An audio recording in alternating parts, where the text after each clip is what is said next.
başka muadi Doğu Saçağı.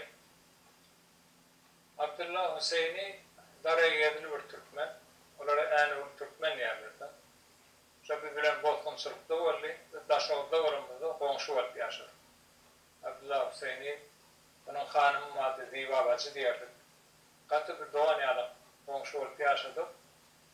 Sonra Almanya gelemedi de yine de katlaştık buraya, katlaştık. Şun öyünne bir gece bolluk, aşkılı bolluk. Katı kovdur, yani Europe'de dostum bile oturan böyle büyük olan ya. Şuna bir koştum, ona bir o kat vereymişler. Doğat Saçağı. Dedi doğdum Abdullah Hüseyin'in öyünne mihmançılıktı. O Nemede yaşayattı. Alt dağın eteğinde Estalin kişi oldu yaşayadı, şuna var. Şu tabi bile oldu. Doğat Saçağı. Alt dağının eteği ümfümlük giyce, Törekten hayvat atyar, bir tokoyunu depelerin karatı, eteklerde süyünüp gittiyar, bayırların göğsün yarıp, bir tokoyunu dereti.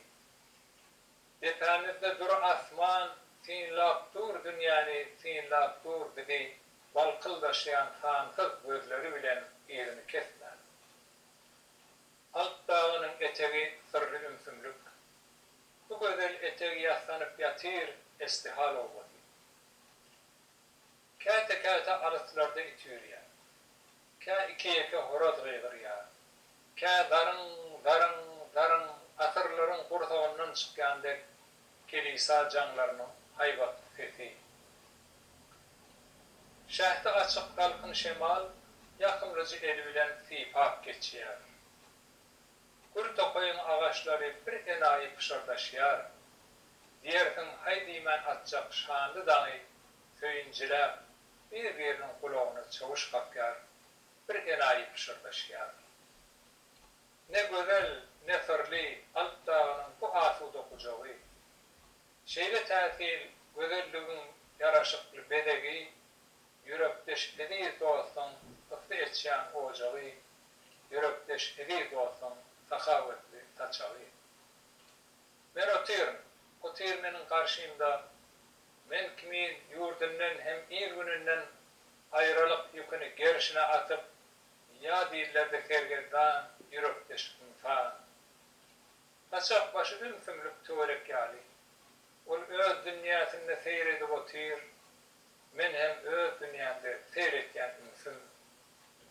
Kaptanına da yanlanıp dur, pes dayıcı, Kâmurlağan çalan humar alası, kâ yarım yanlın yar Horasan sazı, kâ yarım Türklerin oyun havası, kâ güzel ilandan zerdemelice, acayip giyice, ne güzel, ne fırlı hıyal dünyası.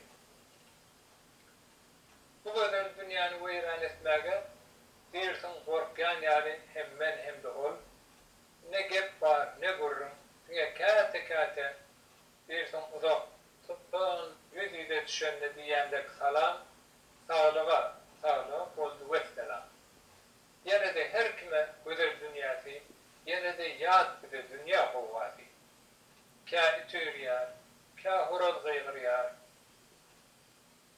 tamdıran narası, tokoyun sesi, oyun yar yürekte ince duygular, tutoş yar kaytadan sönen söygüler, bardat arasalık, bardat güzellik, dine yok zat, men kim, ben kim, ol kim, menlüğün değil çığırık davati. Dine insanı söymek, izah alan den kuşlan, gülüdün görüp doymak kuvveti. Estihal olması, Almanın